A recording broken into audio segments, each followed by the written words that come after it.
"Oh, my name is Rachel, and I need to get something off my chest, something I've kept buried for too long. Before you judge me, please listen to my story. I never thought I'd find myself in a situation like this, and I still struggle to understand how everything spiraled so quickly. It's a memory that has haunted me for years, something my husband made me do. That changed the course of my life. It all started a few years back. John, my husband, and I had been married for almost 10 years. Like most couples, we'd had our ups and downs. But I never expected this. John was a loving man, but over time, something changed. He became distant, more controlling, and less affectionate. I tried to ignore it, telling myself it was just the stress from work, but deep down, I knew something was wrong. One evening, John came home from work with the strange energy about him. He seemed unusually upbeat. But there was something almost unsettling in the way he looked at me. We had dinner as usual, and just as I was about to clear the dishes, he asked me to sit down. His tone was serious, so I complied, my heart starting to race, sensing that this conversation wasn't going to be an ordinary one. "I've been thinking," he started, his eyes avoiding mine. "There's something I need to share with you." I nodded, waiting for him to continue, but the words that followed were not what I expected. He told me that he wanted to spice up our relationship, that he'd been feeling bored, and that he thought it was time we tried something different. At first I thought he meant a romantic getaway, or maybe some counseling to rekindle the spark. But no, what he suggested was far from that. "I've arranged for us to meet 2 men," he said bluntly. "They're coming over this weekend." I stared at him, not understanding what he was getting at. I didn't know if he was joking or if this was some sick test, but his expression was deadly serious. My stomach twisted, and I felt a wave of nausea wash over me. "What do you mean?" "2 men," I asked, my voice barely a whisper. "They're friends of mine," he said, trying to sound casual as if this was normal. "We're going to spend the night together with them." I was speechless. My hands trembled as I tried to process what he was saying. That this wasn't my husband. This wasn't the man I had vowed to spend my life with.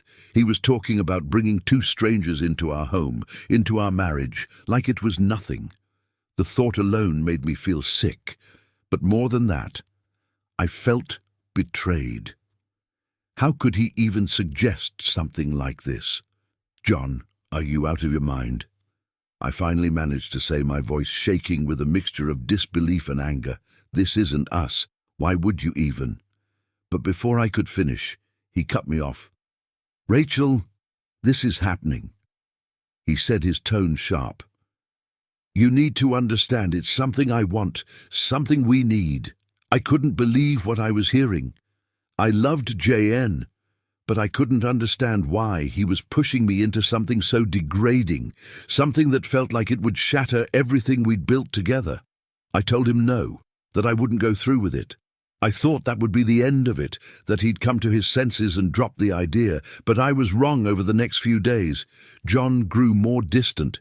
He hardly spoke to me, unless it was about the plan he started, coming home late, and when I asked where he had been, he gave vague answers. Our conversations became tense, and the love that once filled our home was replaced with a suffocating silence. I felt trapped, isolated and confused. How had our marriage, come to this by Friday? The dread had settled deep into my chest. John was insistent that the meeting was happening no matter what I said. I considered leaving, packing my bags and walking out the door, but I didn't, as much as I hated to admit it. Part of me was still holding on to the man I thought I knew, hoping this was just a phase, something we could work through. I wasn't ready to throw away our life together, but at the same time I couldn't bear the thought of going through with this plan. Saturday evening arrived too quickly. The men, John's so-called friends, arrived promptly at 8 p.m. I sat on the couch, my hands clenched in my lap, trying to hold back tears. I didn't even know their names, and now they were sitting in my living room talking to my husband as if they were old buddies. The air was thick with tension. and I could feel their eyes on me watching, waiting. I wanted to disappear, to run out of the house and never look back. But then John leaned over to me, his hand resting on my knee. "Rachel, it's time," he whispered. I froze, my mind screaming at me to get up and leave, but my body refused to move. John's hand felt like a weight on my knee, anchoring me in place. I couldn't look at him, and I certainly couldn't look at the two men sitting across from me. My heart pounded in my chest, and the room seemed to close in around me. "Rachel, please," John said again, his voice lower now, almost pleading. There was something in his tone that made me pause. It wasn't just insistence. It was desperation for the first time. In days, I saw a flicker of vulnerability in his eyes. This wasn't just about satisfying some twisted fantasy for him. It was about control power and something deeper that I couldn't quite understand, but that didn't make it right.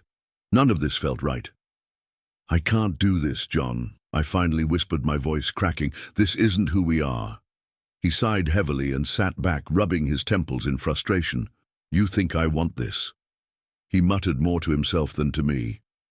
"I'm doing this for us, Rachel. Don't you get that? No, you're not." I shot back, finding a sliver of strength. "You're doing this for you. You've changed, John. This isn't about us anymore. It's about control for a moment." I thought I saw a guilt flash across his face, but it was gone as quickly as it came.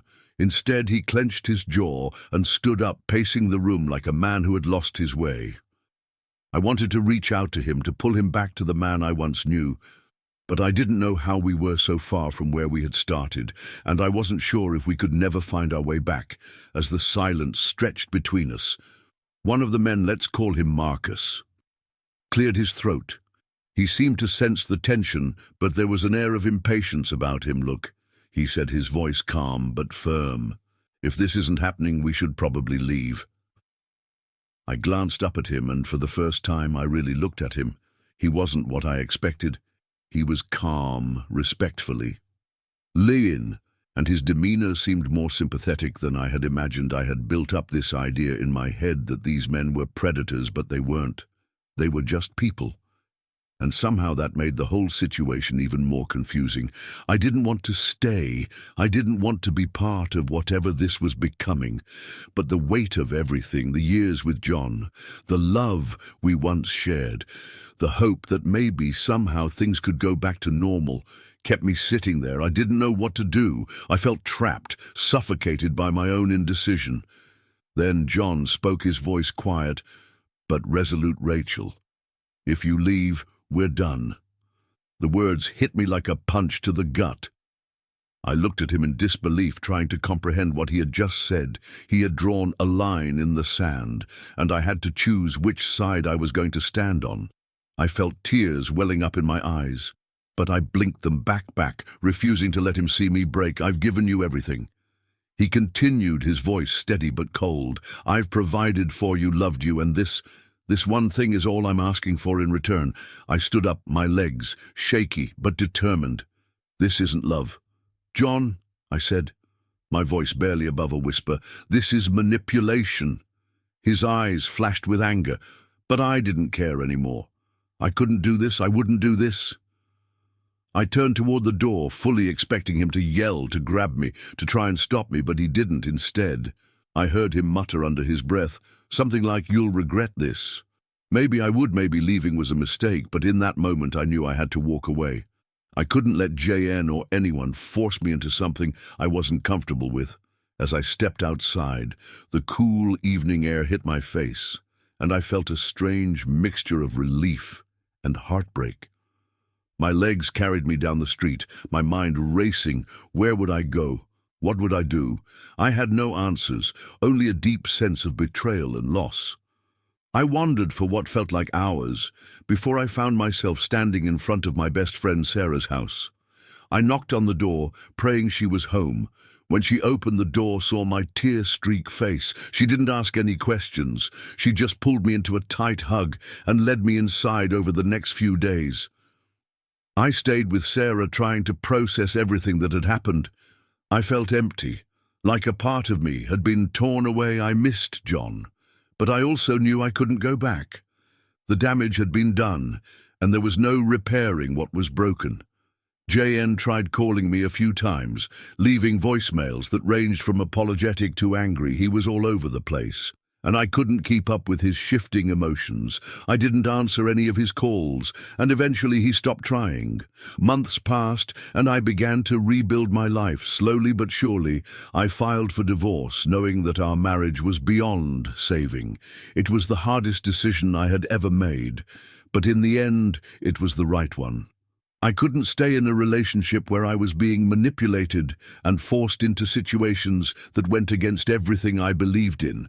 I still think about John sometimes, about the life we could have had if things had been different. But I've come to realize that I deserve better. I deserve a love that is built on trust, respect, and mutual understanding, not control and manipulation.